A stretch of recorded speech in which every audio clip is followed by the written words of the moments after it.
My name is Rob, and I'm a Canadian airline pilot, and this is my crew. Mr. Prime Minister, our lives are in danger, and we need your help. 2 months ago, we discovered suspected contraband on board our aircraft destined for Canada. We reported it immediately to the Royal Canadian Mounted Police and the Dominican Republic authorities. The Dominicans threw us in jail. We've been threatened with death by narco criminals, extorted by inmates, and have lived in inhumane and humiliating conditions. In prison, a dead body was placed outside of our cell, and we were told that we would be next. We are living a nightmare. While we are now out on bail, we know the Dominican Republic could send us back to jail on a moment's notice. Mr. Prime Minister, we need your help to get us home. We did our job by reporting these drugs and saved Canadians' lives. Now we need you to do yours.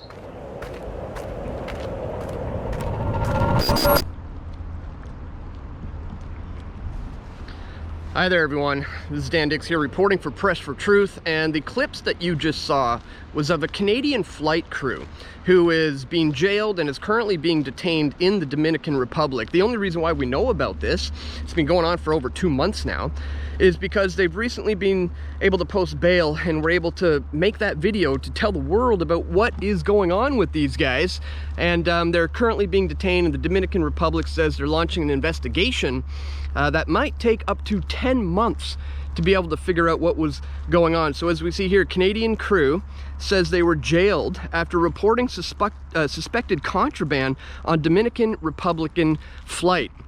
So what ended up happening was this crew with nobody to fly, just the airplane itself, was about to head back into Canada from the Dominican Republic, and one of the crew members was troubleshooting some problems, and he noticed down in a compartment that should have nothing other than just, you know, wires and electronics, there was a bag down there. So he pulled it out, and he found another one, and then another one, and then another one. And these bags were filled with bricks and bricks of cocaine, over 200 kilos. We're talking $25 million worth of cocaine they found. So immediately, this flight crew notified the authorities. They told the RCMP about this, and they told the Dominican authorities about this, who immediately threw them in jail and put them through an absolutely horrifying experience. As you saw from the clip there, they had dead bodies displayed in front of them, told, you're gonna be next. You know, they're facing all sorts of scary situations in jail right now. And again, this is all because they found $25 million of cocaine on their flight. Now, the airline that they're involved with is called Pivot Airlines. It is a private airline. So, you know, I started looking into them a little bit, and I was like, who are their customers? You know, who are they servicing? And if you go to the website and you just go to About, we see here About Us, and we see who is it exactly are they chartering around.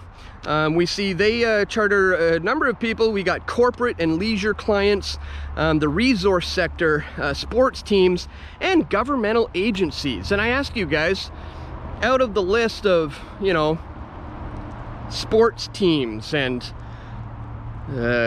leisure clients and resource sectors and governmental agencies, which one do you think is more likely to be involved in a major drug running operation? I would put my money, if I were a betting man, on the government, ladies and gentlemen, because they have been proven to be the ones at the helms of these types of things time and time and time again. One of the reasons why we are very familiar with the CIA's drug running operations is because of an investigative journalist named Gary Webb. Now, if you're not familiar with who he is, I'd strongly encourage you to check him out.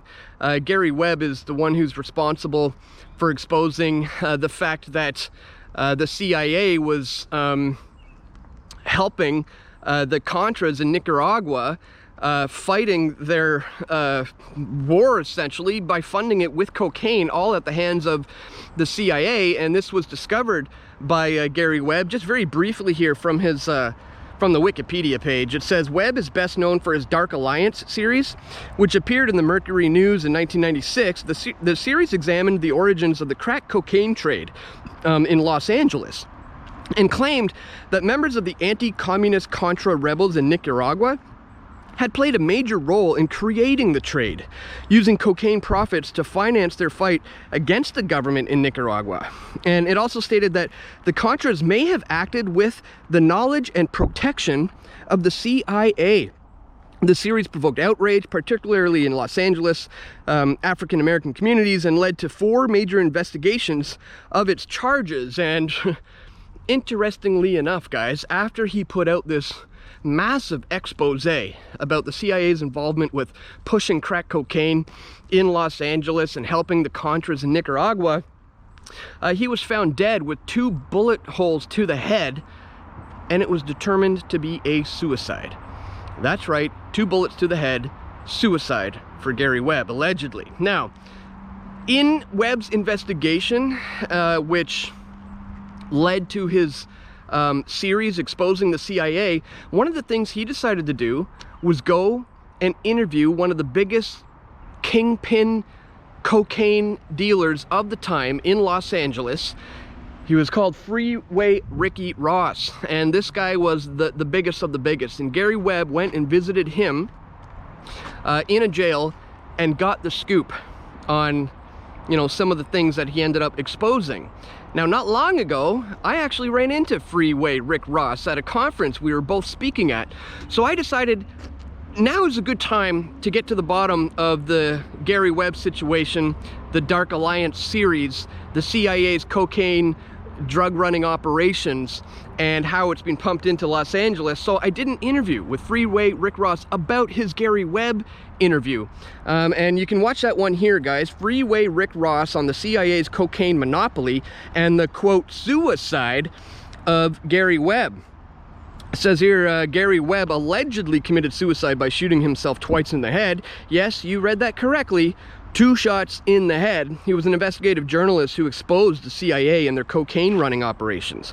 In 1996, Gary interviewed Freeway Rick Ross, a cocaine dealing kingpin, who between 1982 and 1989, federal prosecutors estimated that Ross bought and resold several metric tons of cocaine. With Ross's gross revenue claimed to be more than $900 million, that's equivalent to $2.7 billion at the time of this interview. And profits of almost $300 million or $900 million, just under $1 billion profits for this man, back during the time that I conducted this interview. In '96, Ross was sentenced to life imprisonment under the 3 strikes law after being convicted for purchasing more than 100 kilos of cocaine from a federal agent in a sting operation. And later that year, a series of articles by Gary Webb in the San Jose Mercury News revealed a connection between one of Ross's cocaine sources, Danilo Blandon, and the CIA as part of the Iran-Contra affair. In this video, Dan Dix of Press for Truth speaks with Freeway Rick Ross about his relationship with Gary Webb, the notion of his death being a suicide, and also the CIA's drug running operations that are currently going on a global scale, ladies and gentlemen. And we broke it down for you in that interview, which I highly recommend. And also, I'd recommend you look into Gary Webb. There's documentaries out there about him. But it's all being exposed, and this is why I'm finding this recent story, Canadian flight crew being jailed for reporting on this contraband, which they found. Ladies and gentlemen, to me, number one suspect is the criminal elements within the government agencies, the CIA, possibly CSIS, and others, who are the ones to be looking at when it comes to this current story. So I just wanted to bring this one to your attention today, guys, because there's something very, very off about it, very, very fishy to me. And again, this is just come out recently, so I'm going to continue to follow this one as it develops. But just wanted to put that out there, let you know that this is in fact going on. They're currently being detained. The Prime Minister Trudeau says he's met with the you know, the authorities there in the Dominican Republic, and assures that things are going to move along steadily under the rule of law. So we'll see how that goes when it's the Dominicans who are in charge of this investigation, which they claim could take up to 10 months, which is absolutely crazy that these guys could be held there totally innocent for 10 months. Again, I'm pointing my finger of blame at the potential suspect of, again, criminal elements within the government, because time and time again, that's who we often find out are the ones involved with these types of operations. Just wanted to bring that to your attention today, guys. Once again, don't forget to you know, look into Gary Webb, look into what he exposed. Check out my interview with Freeway Rick Ross, getting to the bottom of the Gary Webb interview and how that all came about. And maybe you'll have a better understanding of how these things operate when you see these stories pop up in the news like I just saw today. So yeah, just wanted to bring that to your attention. Again, guys, if you do appreciate my efforts to bring you this stuff that you're not necessarily going to hear from the mainstream, or at least you're going to hear it with their particular spin and twist that they do, if you appreciate my efforts to counter all of that, please don't forget to check me out at pressfortruth.ca/donate if you want to support my efforts financially moving forward to continue to produce this content. And that's all for today, guys. I want to thank you so much for tuning in once again. Don't forget to click that thumbs up button, share this video with your friends and family, and stay tuned. We're going to have more video reports coming very soon. This is Dan Dix reporting for Press for Truth. We all want truth.